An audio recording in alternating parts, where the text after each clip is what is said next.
Pemeriksaan area saluran biliaris.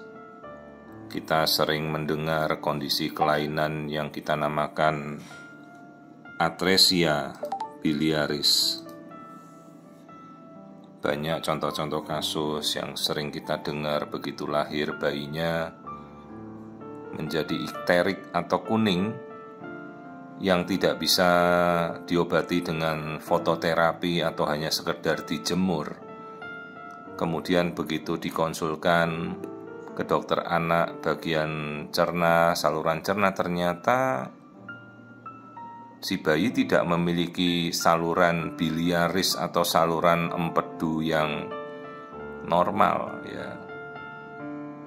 Banyak pertanyaan, apakah itu bisa diketahui ya? Logikanya bisa. Jadi pada saat kita melakukan pemeriksaan daerah liver atau pemeriksaan daerah hatinya bayi tentunya ya, livernya bayi, kita cek juga saluran cabang-cabang saluran empedunya. Meskipun bayi itu kan di dalam kandungan dia belum makan ya, dia belum mencerna secara harafiah seperti kita makan makanan padat begitu kan, tidak. Makanya bayi kan dapatnya dari saluran tali pusat si ibu. Tapi kan dia mulai menelan ya, menelan itu karena menelan air ketuban. Terus air ketuban itu kan juga ada endapan, maka secara prosesnya nanti dia masuk ke lambung, masuk ke usus, dan empedu itu sudah akan mulai bereaksi. Jadi kalau empedu terisi, kita bisa melihat, jadi harusnya tidak terjadi kasus namanya atresia biliaris. Nah, pas kasus atresia biliaris itu karena saluran empedunya buntu, kemudian pembuluh darahnya tidak ada yang memberi vaskularisasi ke saluran empedu, makanya empedunya tidak berkembang. Itulah kondisi atresia biliaris dan biasanya letal ya, kondisi yang fatal, mematikan ya. Itulah kadang terapinya operasi, tindakannya mengobati atresia biliaris kan sangat-sangat sulit ya. Mana masih bayinya kuning, ikterik. Belum ikteriknya saja, kalau sudah kuningnya fatal kan bisa meracuni saraf di otak gitu.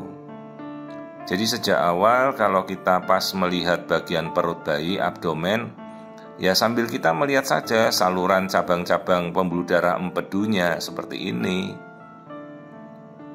Jadi kalau kita pergi melihat ke arah livernya bayi, di situ ada cabang yang biasanya kita katakan cabang-cabang saluran biliar, persis kayak ranting-ranting dahan begini kalau dalam pemeriksaan arus darah di cabang-cabang liver itu. Ya, sejauh kita bisa melihat percabangan, jadi cabangnya tuh aktif semuanya seperti ini ya, memasuki seluruh liver ya. Secara logika pembuluh darah yang memberikan makan ke saluran empedunya tuh normal. Apalagi kalau kita bisa melihat saluran empedu yang terisi gitu. Bentuknya seperti kantong kecil di tengah-tengah ya. Kalau lambung itu kan selalu di kiri lah, kalau saluran empedu dia posisinya di tengah. Saluran empedu kalau bahasa latinnya tuh vesica velea ya. Jadi ini yang kita lihat pembuluh darah utama di liver. Ya, bentuknya seperti ini, khas sekali percabangannya seperti ranting-ranting pohon begini ya. Ini sulit kita untuk tahu gitu kalau kita tidak pernah melihat. Dan kadang kan dalam pemeriksaan rutin itu kita tidak sampai mau ngecek saluran empedu, buru-buru kita mau ngecek itu ya pemeriksaan standar saja kan, kita kadang-kadang sudah kejar-kejaran waktu ya. Nah seperti ini lambung yang kiri. Kemudian yang kita ini jantung yang tadi. Nah ini saluran empedu yang saya tunjuk ini. Nah itu yang hitam kecil itu empedunya. Jadi kalau kita bisa melihat proses saluran empedu terisi, nah itu empedu, kantung empedu.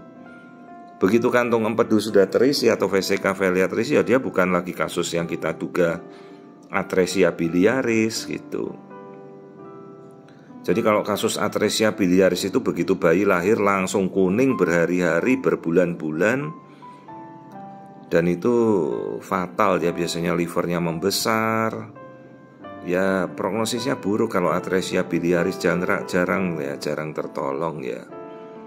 Banyak kan contoh kasus yang kita pernah baca atresia biliaris di media.